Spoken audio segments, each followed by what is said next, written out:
Hello, welcome to the AppleInsider podcast. I'm William Gallagher, and before anything else, if you have an iPad, please go to the show notes and click the link about Affinity, because possibly very briefly, all of the Affinity apps are available for free on the iPad. It's not like it's a mistake, but it is definitely the case that all of this software is being removed, redacted, ahead of Canva's new, we don't know what, update to all of it's coming at the end of the month. Bit weird that they're doing it this way, but for the moment it means the iPad apps have been free to buy. You download them from the links in the App Store, you get the free trial version, then when you go to buy, it should say $0 and you're away off you go. But it's not going to last, and already the Mac versions have long gone. Our sponsors this week are Masterclass, Square and Claude by Anthropic. More about them later. And I am joined by Wes Hilliard, who actually I didn't realise this until today, in fact, till this very recording. I think you're also an Affinity user. I'm obsessed with Affinity Publisher. Am I right that you're a fan as well? Yes, I use Affinity Designer. Photo's fine if you... I don't know, if you need to do a lot of heavy photo editing. I actually use Photomator for that. Affinity Photo, I think, is a bit more heavy-handed in the way it does it. It's not like my cup of tea, but their designer app is what I need for pixel editing, placing layers on top of each other and stuff. So they're very good apps. I've always just hoped that Photo or Pixelmator Pro would just make its way to iPad, because that would be my preferred suite for everything. But yeah, Affinity's great. I'm a little worried though, because they were purchased by Canva, and Canva tends to ruin everything they touch. So it's weirdly scary. Yes. I mean, the thing is, if at the end of this month, when October the 30th is the special announcement that they're going to make, if at that point they say it's all dead and we're just having, I don't know, Canva Designer or something, well, that doesn't affect the apps we've got. We've still got the tools we have, but, you know, over time, they'll become less useful. They'll be not supported. They'll fade out of existence. Yeah, and I just persuaded a charity to switch to it. So they could be looking at me a bit funnily in a few weeks' time. Right, they haven't done a liquid glass design or anything, obviously. So whatever's coming next, I'm guessing it'll be Designer 4. I think it's 3 right now. It's going to be a subscription. That's what they're going to do. It's Canva, so that's what's going to happen. They're going to offer a subscription for their suite of apps. It's going to be egregious. They're going to try to compete with Adobe and probably fail, because their pricing's probably going to hopefully undercut Adobe, but probably be close enough that people will say, I'll just get Adobe. And the whole thing's probably going to fall apart, and it's going to be really sad. But hopefully not, because Designer's been great. It's one of the great iPad apps. And if Canva ruins it, I don't know what other pixel editor I'm going to use for photos. At least I'll use Designer until the current app falls apart, but we'll see what happens. I should explain, actually, for anybody who's not become addicted to these apps, there are 3 of them.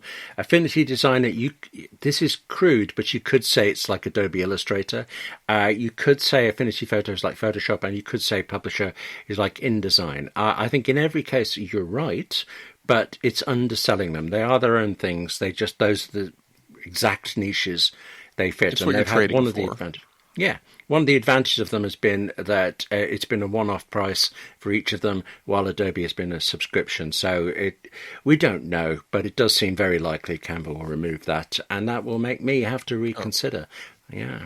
Their current model is Affinity Photo 2, Affinity Designer 2. So the next thing would be 3. So that'll be interesting.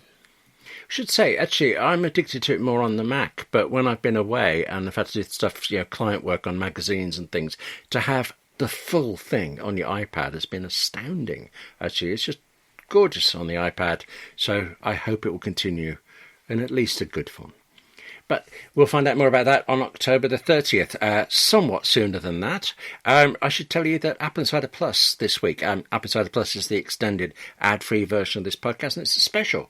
This time we've got a little mini documentary for you about, I was going to say about the origins of the iPad, but actually it's going back in time to when the iPad first appeared, and the impact it had on everybody, especially Microsoft. You may never have heard such pettiness from the CEOs of technology companies, although these days, who knows? That's later. But in the meantime, one of the reasons for doing that now is, of course, that there are rumours of a new iPad coming. But then we'll get to rumours, because there are lots of them this week. Wes, you wanted to talk about something else that's definitely going away, in fact, has gone away, with this gorgeous title, You Had Mail, didn't you? So AOL's dial-up connection has officially ceased. We can all probably, well, some of us can think back to a time when connecting to the internet was followed by a series of screeches and loud pings and noises so that the modem could audibly communicate with the router and get your dial-up connection to your computer at a very, very slow pace. And me and my friend, being, I think, 10 or 11 at the time, trying to get cheats for Grand Theft Auto from our free 1,000 minutes of AOL on a disc that we got in the mail, or from Pizza Hut, I believe. Pizza Hut would give you those as well. And you would sneak online at 2 a.m. when your mom was asleep and try and get cheat codes using the free AOL discs. And it would take an hour and a half to load a web page because dial-up was not ideal. And then, of course, you would miss all your phone calls because you can't answer the phone while using the internet. Yeah. And that's all gone now. Happy days. I'm just amused that, of course, you used it for games and things. I can't imagine how slow that is, because it was so slow for everything else. And, of course, all those squeaks and whistles and screams you talked about were then followed by much the same sound when you got the phone bill at the end. The world is a better place in certain ways. But as of right now, AOL, it's over. There is no more dial-up access to AOL. And actually, that is going to affect people, isn't it? People with, I'm thinking rural communities where internet broadband is maybe not as available or not as cheaply available. In 2000, I want to say it was either 21 or 23, but it was a couple years ago. There was a kind of a study, I guess, or maybe just a number mentioned. Dial-up was in the thousands a couple of years ago. So maybe hundreds are affected by this at this point. And they've had plenty of warning. AOL put this out a few months ago, but it's been known for a long time this was going away. So yeah, maybe a few hundred people could have possibly still had a connection for some reason, but it's almost guaranteed that they have some kind of broadband or even satellite connection they can have access to. But dial-up, I'm sure, was incredibly inexpensive for their needs, and this was probably being used in some way by something somewhere, but probably nothing too critical. So, I mean, with all respect to those few hundred people, we should see this more as significant because it's the end of an era, really. There's no going back. Let's go forward again then, because we did touch on this quite a bit last week with the iPhone 17 Pro Max, because you were in the middle of writing the review. It hadn't come out yet, but you were deep into it, and I asked you all those questions about photography. That review is now out, isn't it? And you encapsulated, no, a wrong word, you've summarised the whole thing by saying that it redefines the word pro for it. That sounds quite a lot then. Am I yet again going to regret not buying one? No, I think you're fine, but it's a good phone. It's good cameras. I've been playing around a lot with it, as I said in the review, and now another week from that, I can reiterate. I'm using that 4X camera for a lot more. I'm testing its limits, seeing where I can capture photos with it versus other lenses, and it's just such a superb portrait lens and capturing like pets and things. But I just wanted to bring it up here again because the review is, of course, officially out. Please go give it a read. Let me know what you think. A very detailed camera section. Even a lot of the pro camera reviews that I've read didn't touch on it in the way that I did, where I covered all of the optical-like lenses and the capabilities of such. And we went over that last week. But at the end of the show last week, I also teased that another conclusion I came to, and we talked a little bit more in Apple Insider Plus, so I wanted to mention it here. This iPhone feels like it was built purposefully for artificial intelligence. This is the first iPhone actually built for that. Apple might have said something along those lines when it revealed the 16, but that phone was not built for AI. It was built for the previous gen. It was the same design. Like, nothing changed about it. It just had a better chipset that was better at some AI functions. But again, it wasn't, the whole thing vertically wasn't for AI. But this one is, in a way that the other isn't. And I find that interesting. And I think this is purposeful because as we get closer to the spring, we're going to see more and more evidence of Apple working on this completely revamped, redesigned AI system, starting with the LLM Siri backend, adding in some sprinkles of third parties through private cloud compute, local models for the device to run. This Pro iPhone is going to be pro for a lot of people, but it's also going to be pro for AI use, and I think that's going to be interesting because out of all the failed AI hardware out there, pins and necklaces and what have you, yeah. I think the iPhone 17 Pro might be the first actual piece of AI hardware on the market that everyone will have and will be quite interesting to see in action. This is kind of slightly left field, but do you think the expected M5 iPad Pro will have been designed for Apple Intelligence? No, it's designed for what it was. It's the same thin iPad Pro. They're not going to, and I think that's fine. It didn't really have a cooling issue before. I'm sure it gets a little warm with the chipset, but it's a big piece of aluminum, so it dissipates heat fine on its own. Even in the mounts that I use, those are big pieces of metal, so it's just diffusing heat into the stand at that point. Or if you're using a keyboard case, it has another layer to get to the air, so it might get a little warmer in there, but I don't see it being much of an issue. Maybe if Apple's feeling clever, they could include a vapor chamber, but I don't know how much difference that would make in an iPad where you have nothing but space to dissipate heat to. The iPhone, it's a little more tricky because it's so compact and you have a lot more components between the chip and the outside, and it kind of needs that vapor chamber. But the iPad itself with the M5, I think it'll be fine. Maybe an active cooling element like that would be interesting for iPad because it wouldn't get throttled as easily, theoretically. I wouldn't mind seeing it. I don't think it would add to the thickness of the device. It might take away from the potential battery size, but overall, sure. It's going to be the M4 iPad Pro that we have now, super thin, super light, just with an M5 chip. There's no rumors suggesting anything else other than maybe dual selfie cameras, but I think even that doesn't make sense, and I don't know where that rumor came from, but we don't need a portrait and landscape selfie camera anymore if we have the center stage selfie camera that Apple introduced. So maybe that comes to iPad and solves all those problems. From the start, when iPads gained a camera, it seemed like a strange thing to lug around this giant piece of aluminium to do it, but I can see an advantage to the selfie camera in that when Face ID and things like that come with the camera, the fact that you wouldn't have to turn the iPad a certain way to work. I can't remember if that's still the case. I just know that the camera's off to one side on my old one. It moved from portrait to landscape, and it's a much better position.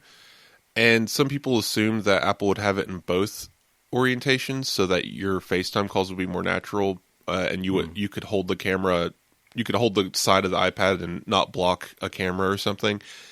Sure, I mean, that's plausible, and maybe you could get some interesting functionality out of that, but I'm not sure that it's particularly necessary. Yeah.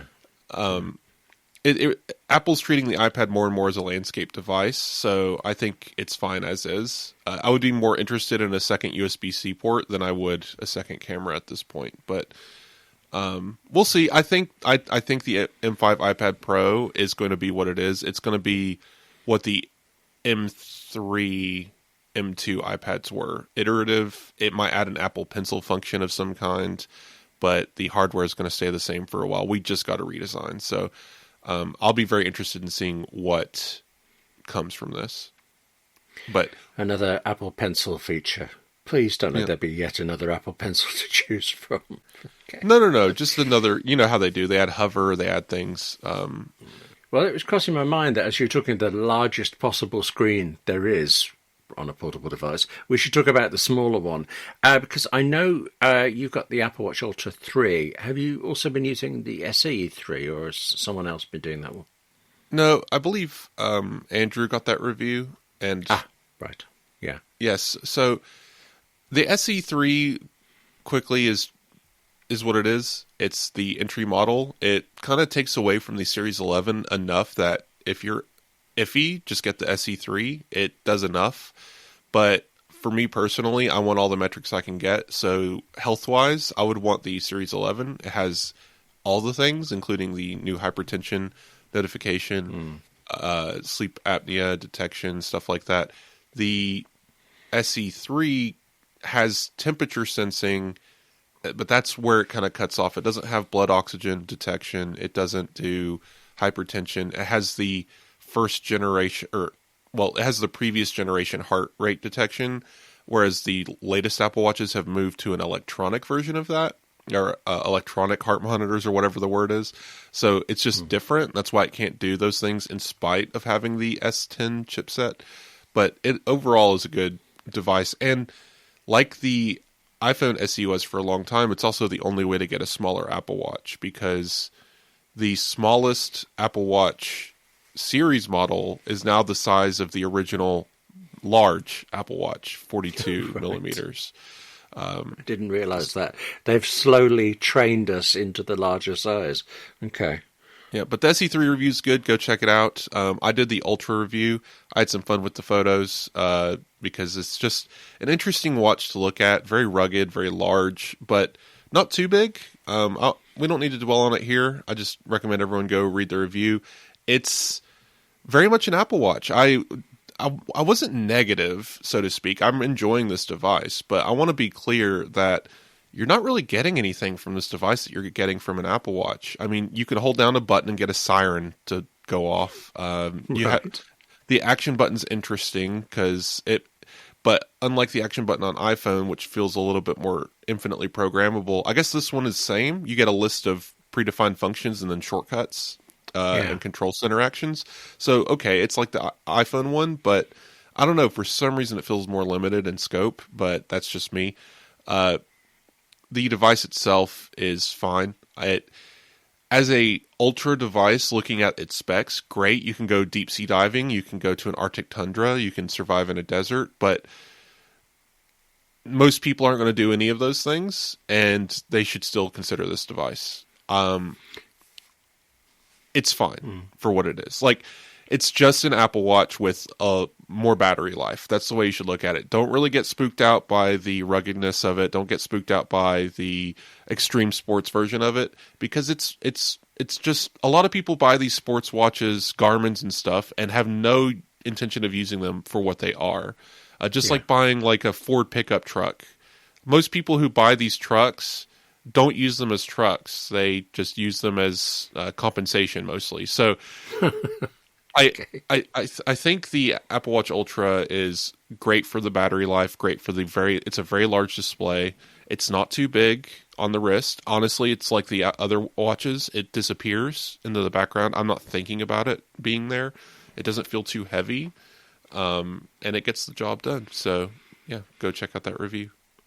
One thing I'm curious about the action button, because we touched on this briefly last week. I can't remember whether you had done this or were thinking of doing it, but you mentioned the potential for using the action button to start a cycling workout while you are actually cycling. I presume that's something that it can do. Is that yeah, you can select workout as a function and then say start workout. You press it once to open workouts, and it can launch the app and start a workout right away, or it can launch the app and then you press it again to start a workout. Personally, I'm just using it to launch the workouts app and then tapping outdoor cycle if I need to. That's enough for me. But yeah, there's a lot you can do. I think you can do it. It's not a long press because the long press is the siren, but maybe it's a double press or something where you can switch the function, which is something you can't do on iPhone. You can have it rotate through the different functions available and toggle which ones are available, which is interesting. I've realised I do use the action button on my iPhone. It calls up a shortcuts menu, a list of 10 things, and I only ever use one of them. So I should probably just put that as the button for things. Are you an action button user on the phone? Aspirationally, for sure. I have it set up to open a shortcuts menu full of useful shortcuts. It's just, I think it's too much data overload, or it's just not part of my muscle memory. Yeah. So I tend to forget, and I think that's the problem with it. Is I'm trying to do too much or something. It's like camera control. It's better as a button that launches the camera app rather than actually trying to fiddle with all the controls, because it does too much. So actually limiting what it can do actually makes it more useful and a better utility. And I think I need to take the same approach with the action button and pull back a bit and make it a single function again. Natalie, my fiance, she got the action button for the first time with the iPhone Air, and she's just like, I just want the mute switch. I'm going to keep it the mute switch, and that's fine. Some people turn it to the flashlight, which I think is clever. I don't know. I'll have to think it through and see if there's anything. Maybe I think I mentioned this before, but I'll say it again. Maybe I'll make it how I jump straight to logging my food from Food Noms or something. Because I do that usually by taking Food Noms has a photo. It's not okay. I get it. It's not accurate. It's AI, whatever garbage. But I don't feel like trying to explain that what I'm eating and giving it the ingredients. It's doing a good enough job of taking a photo and saying, "Oh, this appears to be this. These are the ingredients for that. These are the calories for that." It's probably not the most accurate thing in the world, but the numbers I get at a quick glance seem accurate enough that I'm okay doing it that way. And just jumping straight to that function and to the camera in Food Noms might be a useful function for the action button for me. I've realised actually now you've said it, of the 10 things I've set up, one of them is mute, and I'm amazed I don't use it more often. But the one that I do use is I launch an app, a teleprompter app I use for certain video projects, but the benefit of doing it through the action button is that it's a sequence. It launches the app and turns on Do Not Disturb focus mode. And I have an automation that when I quit the app, it turns off Do Not Disturb because I'll never remember. Yeah. People have gotten really clever with the action button and make shortcuts that check with the time of day or like the weather. Yes. And then run different functions. Again, I think that's fine, but it's the complexity that kind of kills it. And for average users... Yeah. It's one of those things. So like the camera control button, and this is something we can get to, and then leaks. I've heard it said, and I think this is accurate. Apple tends to announce new things, Dynamic Island or whatever, put it in the phone, and then they add a feature, and then they add a feature over time, making it more complex with time. Camera control came out of the box fully baked, and that's fine for some features, but in this case, I think it was too much all at once for users. And Apple actually took a step back during the iPhone 17 setup and basically says this is all off by default and gives you the option to toggle it on during setup. And I think a lot of people are going to leave it off, and I think Apple is going to not necessarily move away from. It's not like they're going to take away these functions, but I think they're going to change how they think about these functions. And I think that's the smarter move. Give people a button to press first and then introduce the sliding mechanics later. That makes sense. This episode of the Apple Insider podcast is brought to you by Masterclass, the online learning, well, I want to say experience, because it is online learning lessons in video and downloadable further content, but it's so much more like you are having a personal conversation with the very best people in your field, or actually outside your field. I love this. Originally, I was given a year's subscription as a Christmas present, and while I'm a writer and I ended up going through every writing course there was, I also ended up watching videos with Jodie Foster teaching me about directing and filmmaking. Where else am I going to get 4 hours of classes in the company of someone like her? I learned from Jodie Foster at my desk, on the Masterclass app on my iPhone, in my living room. It was like having the very greatest personal mentor available whenever I had the time. And I tried her lessons. I began sampling what she had to say, because I could. Masterclass is a single subscription starting at $10 a month. And so with that, I got all of the writing ones that I watched first, and then all of her tutorials, and then all of those from expert instructors across 11 categories, including technology and science and business.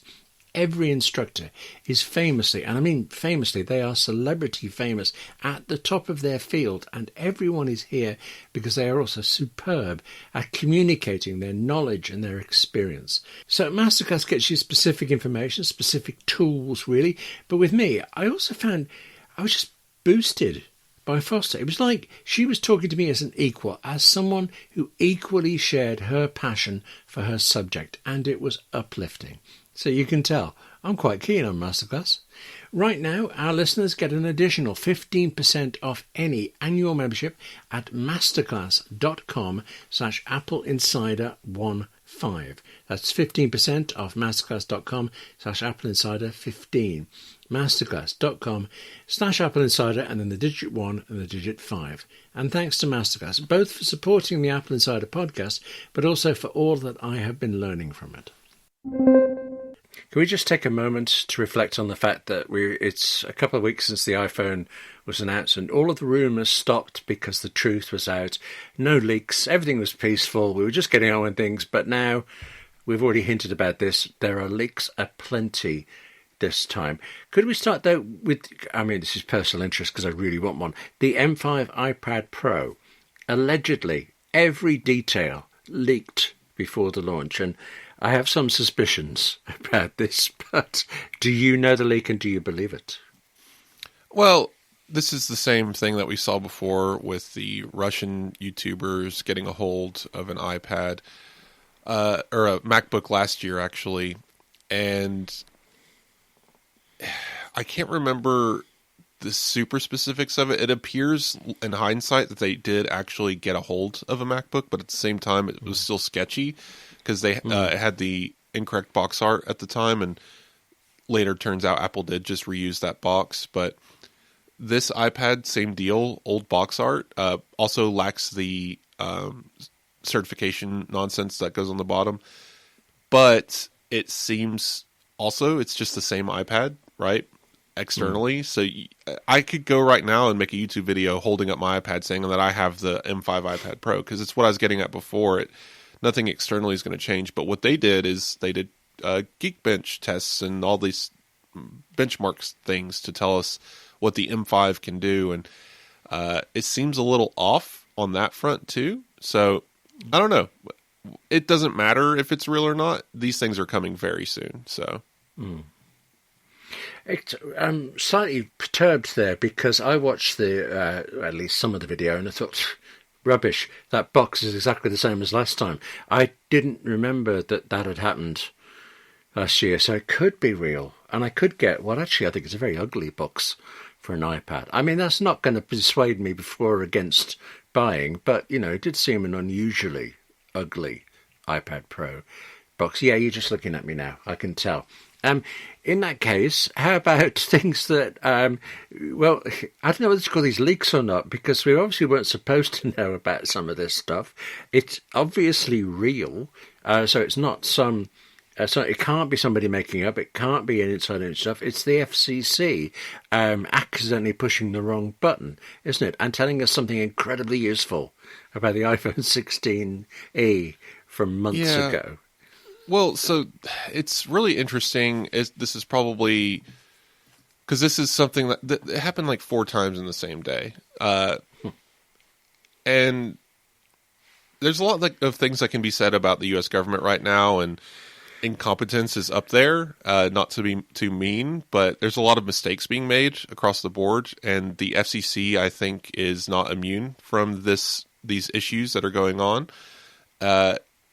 Apple put in confidentiality requests in their FCC submissions, and they submitted for the iPhone 16e, obviously, and we got schematics for this device that we are not supposed to see. But that's all well and good. It's a device that came out a year ago, or several months ago. And then, all of a sudden, we get MacBook Pro, iPad Pro, and Vision Pro leaked documents from the FCC all on the same day within an hour of each other. It could be one person making a mistake. It could be a failure of a system. It's hard to say, but this is not supposed to be happening. But on the other hand, we get to see a little peek into what Apple's planning. FCC documentation for electromagnetic tests and radiation tests and all these things that they do doesn't really mean that the device is getting announced tomorrow. But it does mean it's at least within 6 months of being revealed. That's especially the case with the MacBook Pros.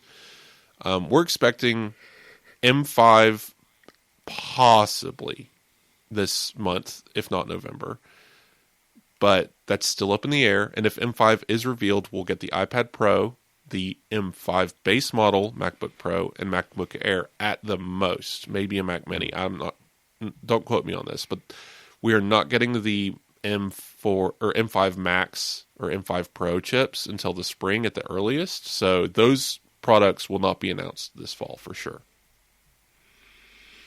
Okay. I'm sorry, I was just thinking schematics for the iPhone 16 here. Actually, like you, I nearly said last year's phone. It seems ages ago. I'm wondering what I could do with a schematic and a soldering iron. Probably quite little, actually. But yeah, I picture some poor intern on their first day at the FCC leaning on the wrong button and having a horrible time. That's being gracious. I think it's a deeper issue. But I think also... It's interesting. I mean, it doesn't tell us anything. We got some. All it is for the MacBook Pros, iPads are model numbers. The same for Vision Pro, but it's a little different. So we got the MacBook Pro model numbers and the iPad Pro model numbers, and usually you can reverse engineer model numbers into what device it is and what chip it's using, based on Apple's previous naming schemes. And this clearly suggests an M5 MacBook Pro and an M5 iPad Pro is imminent.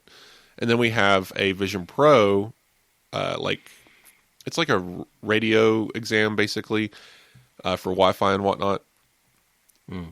It references it as a head-mounted device, and it has a model number that doesn't exist.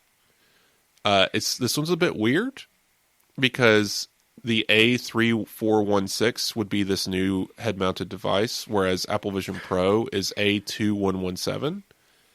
So I've got to stop you there. Anybody in the UK, the A217, you're going to think, isn't that the road to Glasgow or something? But okay. It made me think it was. It made me wonder if that was close to the Pixar number or not. And I have to go look, but because Pixar puts a reference to, it's the classroom they all went to learn design or whatever. And I can't remember.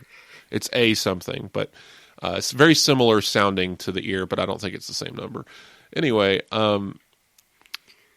It's interesting to see that it jumps up by a full digit there, from A2 to A3. Interesting about Apple Vision Pro and the number going up and things, and who knows how the numbers work. Well, obviously, I mean, Apple does. But alongside it, there is also, this is more of a rumour, much more of a standard kind of issue leak. There's something claiming that Apple has shifted focus, I think that's the phrase, or priorities, from making the Apple Vision Pro we all know and like lighter, and instead copying Facebook's Meta glasses thingy. Is there any chance that this is where the number is pointing to? That was partially my guess, because if the FCC is, and this is a very early testing thing, this isn't the final certification like we were seeing with the MacBooks and iPads.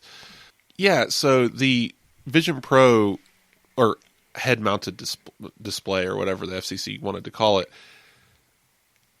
being a whole different digit is a little odd to me, because it's not that it would shift. We're not talking about new hardware, right? Apple isn't about to release the lighter Vision Pro. That's always been years away. And the moving to an M series chip shouldn't be too big of a leap. Maybe I'm reading this wrong, but yes, this could be technically for some glasses. And what's funny is, we've discussed this before, Meta Ray-Ban glasses, not the display ones, just the regular glasses, they are not in the same category as Apple Vision Pro. They're closer to AirPods or Apple Watch. They're a wearable, with speakers, cameras, and microphones, no display. And Apple is interested in making these. They've been testing it internally for a while, apparently. And cool, I guess. But there's some rumor that they'll want to reveal it in 2026 and ship it by 27, which I take issue with that timeline. It just seems too long, especially for bits of plastic. I mean, I don't see it being too complex, and I don't see the supply chain struggling to ramp up production of these things. We're not talking about billions of these getting sold. Meta struggles to sell them in any large quantity. Again, I keep referencing this number, but I think it's important. They only sold about 2 million glasses from October 2023 to February 2025. That is not that many glasses for that length of time. Apple will surely do more simply because of the ecosystem advantage, and hopefully they're priced to compete. I expect they'll be $500 because it's just Apple, but I don't know. Maybe they don't have a partner. Maybe Apple doesn't want a partner, right? They're not going to go to Luxottica or whatever that company's called and ask for Oakley's or something. Maybe Apple will try to make their own, or maybe we'll get Warby Parker or something silly. But anyway, all that said, there's this rumor discussing Apple shifting priorities internally. And I find it fascinating because it has the usual Gurman Bloomberg tilt to make this the most negative, angry, sad thing possible. Like he's mourning the Vision Pro in the headline already. The reality is Apple has very small, very specialized teams, and they shuffle them to focus on different tasks. The Vision Pro, the lighter version, is not stopping production. They're not giving up on it. And there's no word even suggesting that they're moving its release date because it was originally expected sometime in 2027. They're just shifting priorities to these glasses that would compete with Meta Ray-Bans and the second iteration, which would have a display in them like the Meta display glasses. But both of those products are not Apple Vision Pro. I'll be surprised if Apple calls them Vision at all. Maybe they will because of them being glasses, but they're not going to run technically a GUI version of Vision OS because the first iteration won't even have a display, and I doubt the second iteration will have much of a interface beyond a few apps. So maybe they'll be Vision. It's just such a weird product line for me. That said, Vision Pro I don't think is going anywhere. We're still getting the M5 very soon. That seems to be out the door at this point. We're just waiting for the M5 to be announced for Apple to reveal this product. It's not going to change anything much externally. It's just going to be a better chipset, more modern to hold us over until the next lighter iteration comes along. And I think Apple wanting to tempt enterprise more with this headset, they got to offer modern specs. So that would be the only reason why they would update the hardware now, and I think they're about to. And all the rumors point to that. So these glasses, so if Apple's already got the M5 out the door, they're probably already in production, and the lighter, thinner model can't exist yet technologically. It'd be too expensive. They're still working on miniaturizing that. Okay, then we don't need a bunch of people standing around doing nothing, right? So you shift you take a few of them off, put them on a higher priority, the glasses, which are coming next, and let the other team fiddle around with miniaturization until it gets closer to being probable and releasable. So I don't see this as the doom and gloom. If anything, I think this is interesting. It means we could get the product sooner, and it also means that Apple giving it priority internally means it'll maybe actually be useful and interesting and work out of the gate. So yeah, this is fun news. I am in the market for some Apple style glasses. I would never buy Metas for reasons obvious to our listeners, but an Apple version of them, I don't know what they'll do, but I'm sure Apple will pitch us on them. Well, definitely. They'll make even me be briefly tempted, and I'm far less a headset fan than you. So if I had to guess for what these would be, because Apple's not going to just be like, and here's our Meta Ray-Bans, right? I have a feeling that they'll have some audio output, kind of like the Apple Vision Pro do, but I think they'll recommend using AirPods. And I think because these are Apple's glasses, they'll have a direct chip-to-chip communication system, allowing for the AirPods to basically operate as direct input speakers and microphones for the glasses. So the glasses themselves only really need high-quality cameras, and the AirPods would be the rest of the system, and they would integrate with each other very seamlessly and communicate maybe closely with the Apple Watch and the iPhone as well, augmenting the system we already have, not replacing anything, and that would be fine. And of course, Gurman points out, Apple Intelligence and its position in the market today, but he leaves out the fact that Apple is about to completely revamp Siri with a LLM backend, and a lot could change by the time this hardware releases. So I think that we're going to see some really interesting stuff from this in the next year. This episode is brought to you by Square. Your favourite neighbourhood spots run on Square. And those are the neighbourhood spots that make it the neighbourhood. For me, it's the DIY hardware store next to where I went to school. It's it's the bike shop as well at the opposite end of the village. Or a little further out, there's Dishoom, an absolutely great restaurant here serving food from Bombay. That one is actually a small chain, yet it feels local. It feels like it's ours. It's where I would take you if you popped by. We've all got these. We've all got local stores and restaurants like that, ones that define our neighbourhood. Typically, though, they are ones that don't tend to have the backing of national business chains to run their finances or their payment systems, except they do with Square. Square is a point-of-sale system that is now being used by more than 4 million neighbourhood businesses all around the world. You can go to square.com/go/AppleInsider to learn more. But before you do, go support your favourite neighbourhood spot. You'll be happy you did. Square. See you in the neighbourhood. And thanks to Square for supporting the Apple Insider podcast. This episode is brought to you by Claude from Anthropic.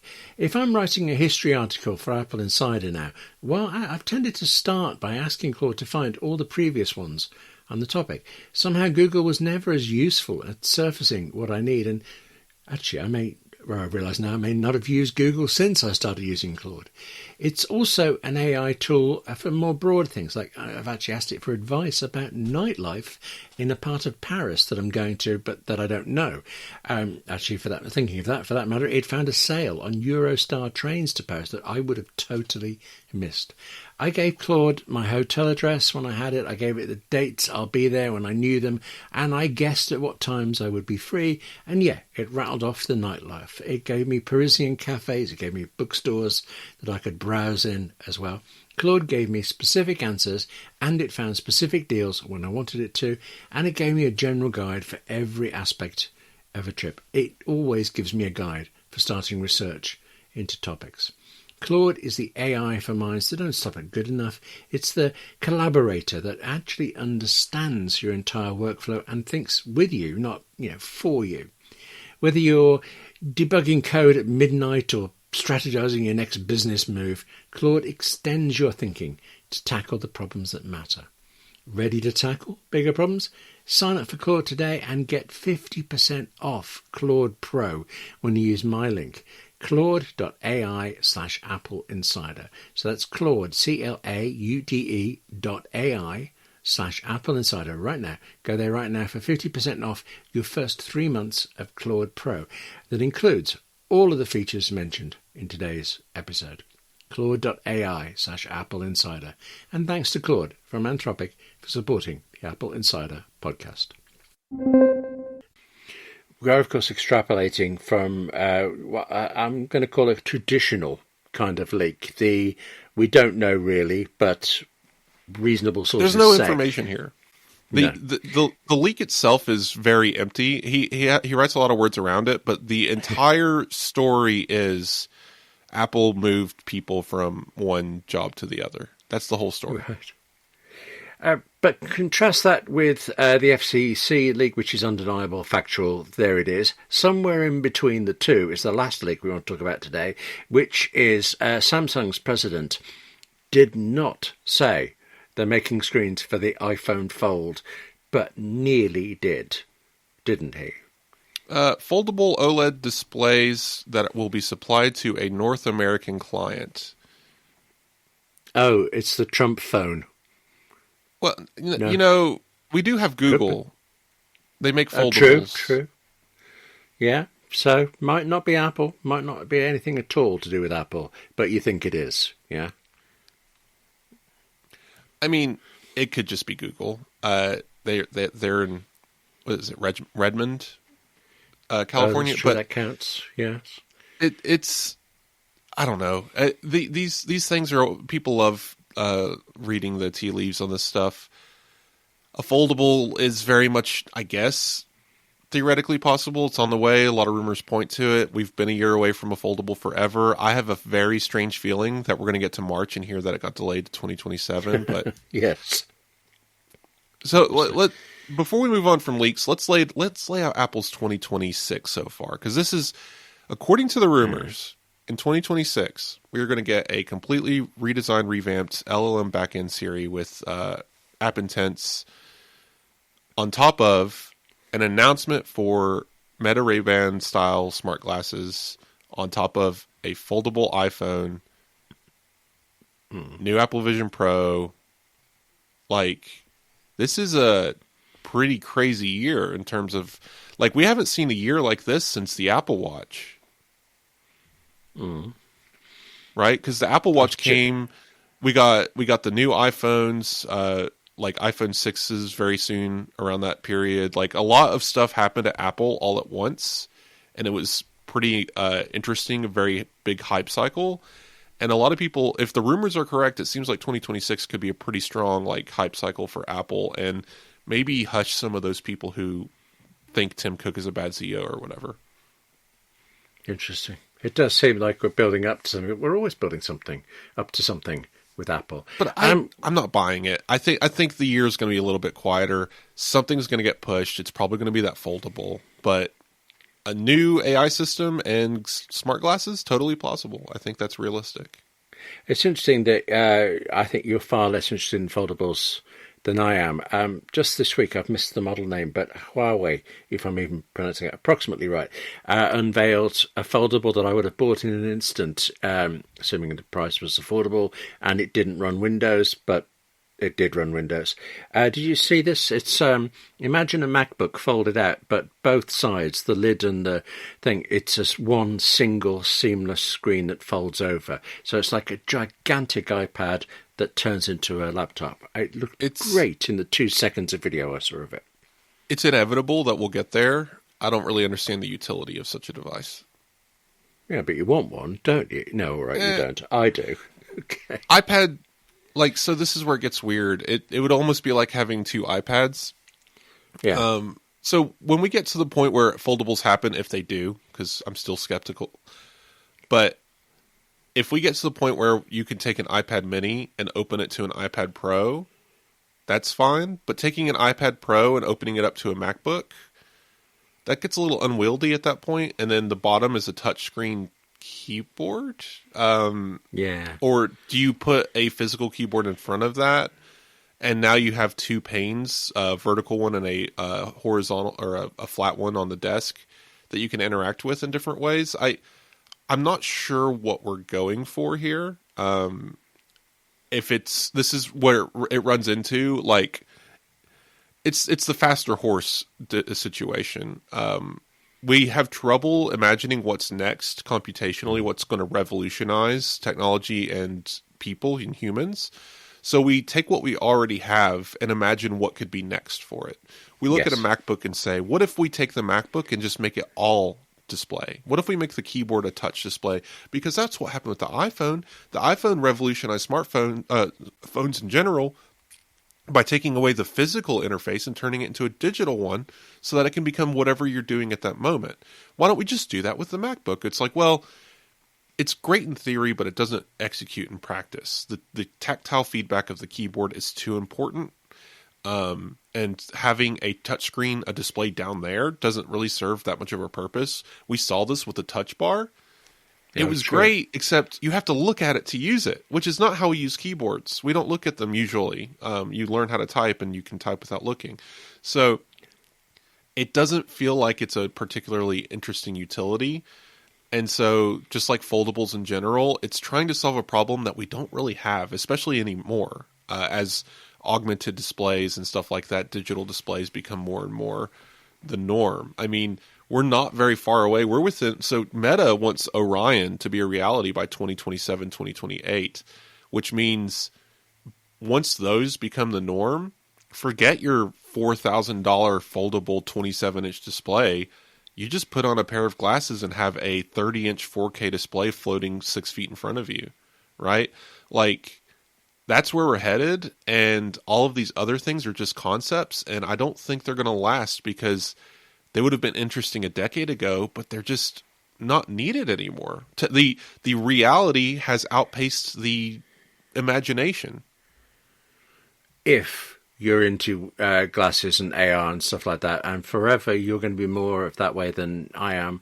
Plus, I remember using a table. The original Microsoft, you'll hear about this in AppleInsider Plus. That table size thing, I mean, it had obvious problems, but still it was actually useful. So I could still hold out for a table-sized iPad. In blue, obviously. One of those Tony Stark coffee tables that, like, you put down a cup of coffee and it recognizes your coffee mug and starts heating it at that area, and then you have like a stack of photos on one side. Sure, like, technology is always fun to imagine, but practicality gets away from us. We don't always think things all the way through, and then there's companies like Huawei and Xiaomi that take things too far, like adding a display to a camera bar. It's like great in a concept execution, but what's the purpose? What are we actually doing here? And I think that you're right. Like, not everyone's going to buy a pair of glasses to use as an alternative to a monitor, but I don't think the alternative to glasses is foldables either. I think the foldables just fall away and you choose either a traditional conventional display or displays, or you put on a pair of glasses. I think the foldables are trying to answer a problem the glasses are much better at answering. And if you don't have that problem, you just buy the original piece of technology. I think that's why the foldables are very much a niche, gimmicky, interesting, cool piece of technology, but it's going to go away. It seems to me that one of the perhaps many ways I fall down is a total failure of imagination of what will come next. I remember being so surprised by universal control, although actually today it's been driving me to despair. Things that I would never have conceived become incredibly useful or occasionally irritating, and we just have to wait and find out what sticks and what doesn't. This is why I talk about this stuff, and Apple actually makes them. But how about, we've had so many leaks, so many projections into the future, how about we come back to right now when Amazon has released, well, everything, like 3 Kindle Scribes, Alexa in your pizza box, I don't know. You have previously criticised Amazon for talking a good talk and then not releasing anything. Well, now, have they just announced it, or have they actually brought out more Alexas and doorbells and things? So Amazon did announce all this stuff, and it's available to buy. It's not like vaporware or anything, but it's really leaning into... Okay, so artificial intelligence, right? This concept, we've been beating it up since it was first discussed 3 years ago, and I think we had every right to, and still do, because it's never quite what they promised. It's just more and more slop, and it's getting sloppier as we go. Like OpenAI just came out with their Sora app where you can go and look at garbage all day, I guess, and generate your own garbage. It's interesting garbage, I guess. Like but I don't really understand the utility that you're just going to go look at a bunch of fake videos of fake things that don't exist. Okay, I understand that. Like, what's a cartoon? Okay, yeah, but like cartoons are interesting because like humans worked really hard to put it together and tell an interesting story. What you're not really getting that. It's a whole different conversation. We don't have time today. But AI has reached this weird point in time in the last 3 or 4 months, and it's accelerating, and I can only see it accelerating into a wall. Basically, it's definitely heading towards a train wreck of worse and worse and bad and bad. I was on a Discord yesterday where people were just sharing a bunch of products they found online that had AI in their name. There was an AI toothbrush, AI water bottles, not water bottles, the bottle of water, like a plastic bottle of water, and it was AI water. The water itself was AI, right? Like, people are just putting AI on everything. And it's completely lost all meaning. And people are exhausted and tired, and nobody even knows what it means anymore. The chatbots are stupid. They're causing people to do self-harm and in marriages and all kinds of weird stuff. Someone shared the Wired article. Was it Wired, I believe? No, it wasn't Wired. I don't think they would have written this. But someone wrote an article in 2015 on October 1st that says, in 10 years, we will be having sex with robots. Well, October 1st came and went, and people were sharing that as a meme of, like, here we are. But that's the kind of hyperbolic nonsense we're dealing with, of this AI's taking over the world and all this. And it's like, where is it? And you look at the evolution of ChatGPT and of Google Gemini and Alexa's new systems, and it's just not there. It's not doing what these companies promised. It doesn't exist in the way that we expected it to, or at least they promised it would exist. And these final death throes of this sad, sad thing of all these lies, let's say, are starting to show. And one of the death throes is Amazon announcing 16 items and all of them having AI or whatever in them, this new Alexa, that every review I've read has basically said it's borderline pointless because you're getting in an argument with your speaker over whether or not to turn on your lights. And okay. And good for them for announcing a bunch of products that are basically what you would call a year late at this point, because if they wanted it on the zeitgeist, it should have been last October, not now when it's on its deathbed. But, like, the technology isn't going anywhere. Don't get me wrong. And I've talked about it a lot in the shows previously. Apple is working on some really interesting stuff with AI, but it's not trying to make it its entire product line. It's not selling it as world-ending. It's just selling it as a better word processor. It's selling it as a better way to capture thoughts and information and manage our day. And that's what it should be. That's what it always should have been. It's a technology to sit in the background. So I wanted to point out today that yes, and as AI's bubble is popping and our economy inevitably collapses because of it, Amazon is announcing some Kindles and some speakers alongside Google. And what's even funnier is Google announced a bunch of stuff, I think, as a Me Too to Amazon, which I don't know why Google feels threatened by Amazon at all at this point. But, and possibly a Me Too to Apple, who's potentially announcing some smart speakers later this fall. But they came out in a similar time frame to Amazon's announcement. So October 1st, let me check the dates on these. Yeah, so Amazon September 30th, maybe September 29th. October 1st, Google announces new home Nest cameras and smart speakers. But they are not available yet. They're coming in 2026, and they will be embedded with Google Gemini. Ooh. So I just find the whole thing very amusing. We don't have time to dive into the individual products or what they can do. All I'm saying is we're seeing this come to a head, and I am so thankful that Apple is not chasing this demon.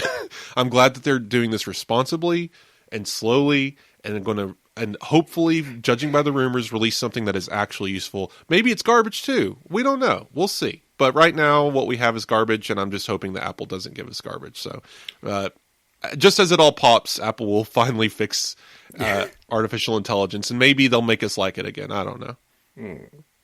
Okay, I'm going to declare the rest of this podcast cannot mention the words AI, but instead you can mention the word, hang on, you want to talk about the LG Ultrafine 6K monitor, because I'm quite interested in that. But please tell me there's nothing AI in that one.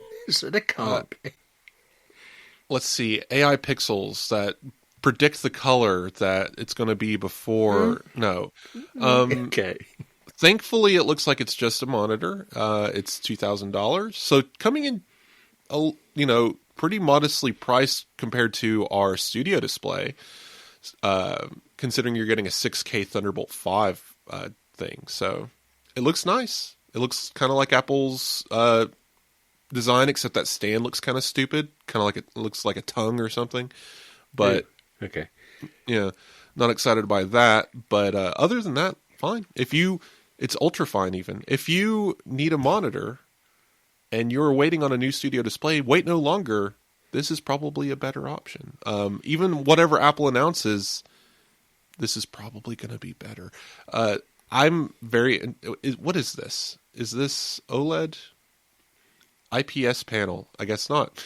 So, that's tough. This is a nice panel. I'm sure it does very well. I really need OLED these days. I probably would not spend this kind of money on a standard panel, but in any case, would you buy this? It's not very wide, is it?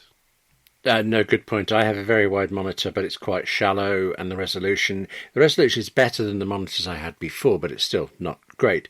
To the extent that when I go into the Apple Store, I can't look at the monitors. I can't because they'll just look so much better. And have you ever thought of taking two of your monitor and stacking them on top of each other? Then you'd have like the super tall and super wide. Anyway, okay, I'm picturing that. Actually, have your little control center with all your media open, all your things. I did want to consider because the wide monitor is very curved. Well, not very curved; it's quite a noticeably curved. I was trying to work out how many I would need to make a complete circle around me, and I think it was something like 17, and that seemed like that's a little rough. Overkill. Yeah. Also, I just lost count after a bit. I got a bit bored with the idea. So if anybody knows the Samsung 49-inch Odyssey something monitor and it needs more, that's very nice for you. Okay. But LG, so it's out now, is it? I need to read this more. I guess it is. You can go purchase this thing, $2,000. October 20th is the delivery. Oh, right. Cool. Yep. So, in which case, I've got to press you on a totally different date because you're American and you should know this. The Super Bowl. When is the Super Bowl? Sometime in like February-ish. Usually. Okay. Can I get the impression that you're not? I thought all Americans had to be fans. Oh, okay. So the Super Bowl comes on, right? And then you see the commercials. And then when the game starts, you watch kickoff and how that goes. And then you go to the bathroom and get some snacks and come back and wait for the ads to come back. And then you watch all the ads. And then you take your break during the game. And then the halftime show happens. You stick around for that.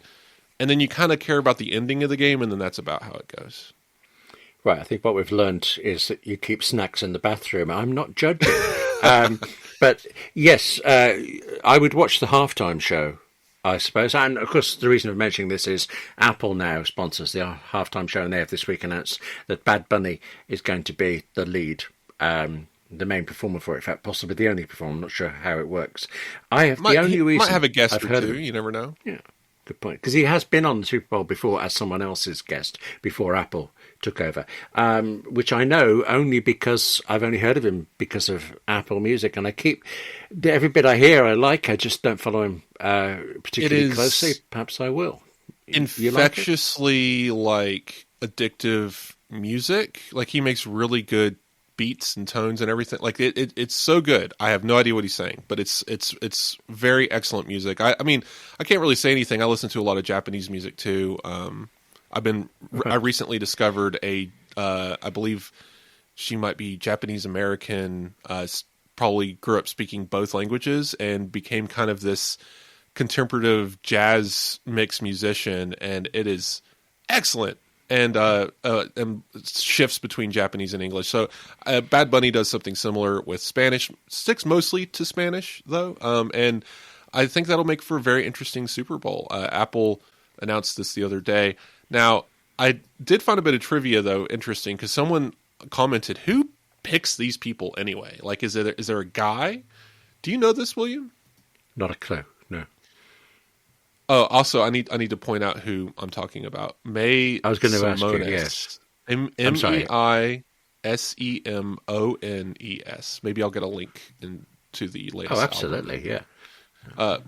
very, very fun, very fun, clever artist she is. Okay, so moving on. So the person, someone listening probably knows this, and I find it very amusing.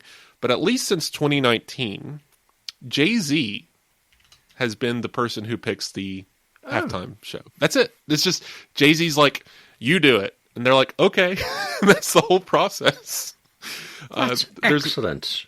There's not a board. There's not a vote. Yeah. There's not a process. He's just like, this artist, they can do it, and it's like, okay, Jay-Z. I'm delighted at that. I picked. Oh, but I wasn't really thinking about it. But I would picture Apple Park board meetings really serious. How does it move the needle on our Apple Music sales and all this? But no, they're just doing the right thing with somebody good.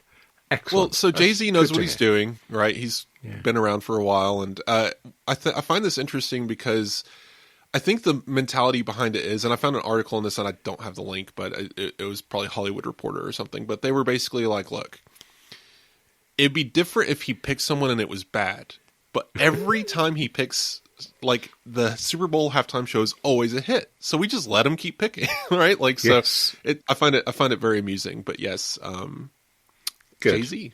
Yes. All right. That's actually impressed me.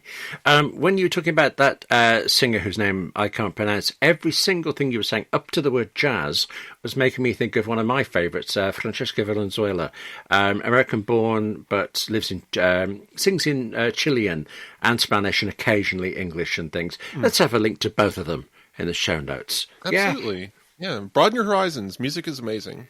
Absolutely. It's fantastic. I've actually been getting better at remembering to use the new music mix on Apple Music. I can't remember what day it drops, but I've picked up some really good things. I'm very happy with these days because of that. Yeah. If we're gonna make music recommendations, I also need to share a recent discovery, and then we can close up with the Peanuts. But I also discovered someone recently that some of the listeners might know a little bit better than the ones we've mentioned, because this is, they call it pop. I don't really consider it pop. She's capturing like a mix of classical and jazz and modern music and making it into this really interesting mix. And she's also working with like one of the collaborators that actually works with Taylor Swift. I'm not much of a Swift person, but like she makes some really interesting music out of it. I can't even describe it. It's just sounds like it's out of this time. Anyway, so I recommend people go check out a couple of the songs. Go look at the starred songs, the ones that get dots next to them that are popular on this album. We'll put in the show notes. It's from an artist called Laufey, Laufey. Pretty fun stuff. Just it scratches a lot of itches for me because I enjoy jazz and classical and stuff like that, and she's kind of meddling and all of that kind of. I don't know the word for it, but it's kind of that. It's the smooth jazz that you hear at a jazz club singing, but at the same time a little bit more light. You'll have to go listen to it. Okay. Peanuts. But we've got to stop there on the music, I agree, because otherwise I'm going to be talking about Mary Chapin Carpenter's new album, Dar Williams' new album, but no, calm, press, much more urgent. Peanuts. I never remember that it's called Peanuts. I think if it was Charlie Brown, and Apple always pushes Snoopy, but it's the whole Peanuts gang, and they are staying on Apple TV Plus until, well, at least 2030. There's a new 5-year deal, which is great if you like that stuff, because, well, especially now, because apparently there's a film in production. I don't know what would have happened if that deal hadn't gone through. Other new shows to come, and classic Charlie Browns to be shown. Charlie Brown's never had quite the same impact here in the UK. I mean, we know it. You kind of go in and out of whether you like it or not, but there's the tradition in the States of the Christmas and the Thanksgiving and the Halloween, the specials that just get repeated every single year and things. Are you a partaker of that tradition? Oh yeah, we watch all of the Peanut specials, and even the ones that don't make sense. There's so many Peanut specials that people forget about. Like there's 6 different Christmas ones at this point. Yeah, but some of them are good, some of them not. Like I Want a Dog for Christmas, Charlie Brown is a really good one. Right. Oh, okay. Yeah, so I don't know why that touched me already. It's like, no, okay, but yeah, yes, that's a good one. But I think Apple has been a good steward of the Peanuts brand. Previously, we saw nothing, right? We got a movie in 2013, Oh, yes, 15, and nothing otherwise, just nothing for decades. They would just air the specials, and that was it. I don't know who had it previously. It's probably NBC or something. But Apple lets everyone watch it for free. Every year, whatever holiday it is, you get like a week to watch the special that coincides with that holiday for free. You get periodic new specials. The musical they did this summer was excellent. Like, it was top-notch musical. I feel like the story could have been a little bit better, but they only had it was a short, not a movie. If it was a theatrical length musical, it would have been better because they would have had more time to flesh everything out and give everyone singing parts. But it was a very heavy Charlie Brown, Lucy story. But anyway, I think they've been great stewards of it, and I'm very happy to hear that Apple gets to keep up the work at least till 2030 and hopefully longer because, yeah, they're just doing a good job. I'm going to say, yeah, but this year, the Christmas specials and Thanksgiving and all that, they're getting a 2-day free window.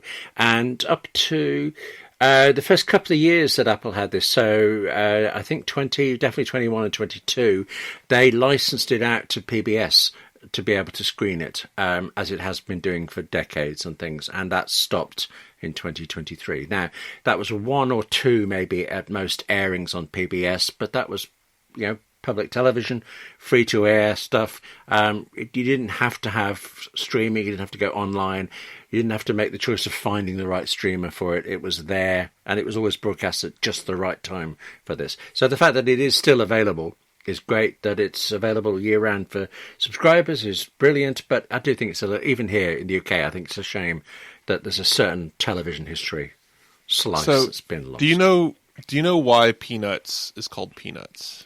No, I do not. All right. I had to dig for this as we were talking because I was interested in this. I thought it would be a fun bit of trivia.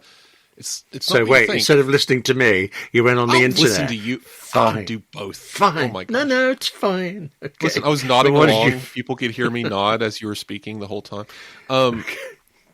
So I just thought this was interesting. So it was originally called Lil Folks, right? Oh, yes. I remember he didn't really have a good name for it, but I guess it was suggested that after watching Howdy Doody, which was a show that aired up till like 1947, it had a choir of children that sang the intro every episode, and they were called the Peanut Gallery, and it was a group of children, so he thought it would be really smart to call the strip Peanuts after that choir group, because it's a group of children. The comic strip was about a group of children. The choir group was called Peanuts. There you go. It's all very simple. But that makes sense. I think we can wrap up here. Well, except to say Howdy Doody would mean nothing to me except that it's mentioned in Back to the Future. Otherwise, totally blank here in the UK. Fair. And also, I suppose we talked about him, but we didn't actually say Charles M. Schultz created all of this. And in fact, one of the reasons that Apple's deal is significant this week, apart from the fact that, like you say, it's making more of this is also the 70th anniversary of Peanuts. Yes. So a big celebration there, and good to see something surviving and thriving like that. But we are at the point where I need to check not only where people can reach you, but also how people have already been reaching you. So are there any, let's say, any 5-star reviews this week? So we've got a couple of good reviews this week. A repeat person. Oh, I actually cut it off in my thing, so I'm going to go get that real quick. So first, we have a 5-star review from M. Hotman31. The review is, without a doubt, the best podcast on Apple. Wes and William have made me really hyped on listening to this podcast again. Misses the days of Mikey Campbell and the old crew, but the duo of Hilliard and Gallagher have reignited the love I have for this podcast. Thanks, guys, for an amazing episodes and content. Yeah, that's very kind of you. That's brilliant. Yeah, thank you. Although, very long-time listener there to remember Mikey and the gang. That's, back in the day, pre-history there, but delighted that they were there. Listened as long as I have, yeah. Oh, right, so yes, I started, of course, yeah. Yeah, I started back in the start, I guess. I started I caught on right after Steven Robles had left the first time, and listened from there with Victor Marks and Mikey Campbell. And me. I was there too sometimes. You might have shown up at some point. I don't remember you at all. No. I'm not having a good time today at all, but okay, fine. All right, so fine. Okay, so yeah, let's go back to the 5-star review. I was enjoying that one. Of course. If you got we also more. have another 5-star review. Crosby SW might be familiar. They're now 14. Our young audience member is growing. It's time flies. Happy birthday. Okay, Apple Intelligence Impact on Vision Pro was the title. I guess that's just a reused title. So, let me scan over this real quick. So, since we talked about the Meta event and Apple Glasses, they were wondering about our opinions over if it's going to happen anytime soon. So we talked about it in the show today. Congratulations. I do think we're going to see Apple announce their glasses next year. I would be very surprised if they don't also release next year. Rumors still point to 2027, but these timelines shift dramatically. But I think I agree. These are going to be a first step to what Meta's display are. And we'll see Apple's competitor to the Meta display probably in 27. And that will probably incorporate the Apple Watch for touch input using things like double tap and wrist flick, which we already have. But instead of using it on the watch interface, you can use it for your glasses interface. So Apple has a really strong stacked hardware ecosystem, and that Meta does not. And forcing people to wear a wristband that is not a smartwatch, not really that great. And it's an $800 device, so I can't see the Meta display being very popular, but I think whatever Apple does in this space, because of their technology stack already being there, I think they can do some very interesting stuff that Meta can't even conceive of because they don't have the associated hardware with it, like AirPods and Apple Watch. So very exciting stuff. Very, very excited to see what Apple does in this space. But that's all the reviews I have for this week. If you want to have your review read on the show, you can go to Apple Podcasts and leave a review. It doesn't matter if it's 5 stars or 1 star. We'll read it. We like to hear the critiques as well because it helps us make this a better show for everyone. You can also reach me on Blue Sky. I am Hilly Tech. I think it's hilly.tech, actually. You can also find me on Mastodon at the same name. Pretty active on Blue Sky. Feel free to message me. My messages are open. I'll usually approve them as long as you don't look like a crazy person. And you can give me a follow there and see my other nonsense that I get up to during the week as well. William, where can people find you? No, hang on. I'm examining. You rule out correct. That's why you never replied to me.